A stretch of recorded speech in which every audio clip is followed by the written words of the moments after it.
হে দয়াময় প্রভু, আমার অস্তিত্বের মালিক, ইহকাল ও পরকালের ক্ষমা করনেওয়ালা, শয়তানের ওয়াসওয়াসা ও অবাধ্য নফসের তাড়নায় যে ভুল বা গুণাগুলি অতীত, বর্তমান, ভবিষ্যতে করেছি, করব, তা হতে মুক্তি চাই আপনার শাহী দরবারে। আপনি সব পারেন।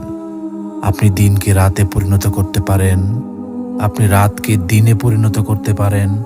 আপনার কুদরত ও ক্ষমা সব কিছুর ঊর্ধ্বে।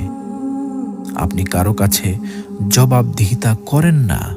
আপনি রাজাধিরাজ। আপনার মহিমা যে ভাষাই লিখি না কেন, সবই ম্লান হয়ে যাবে আপনার শানে।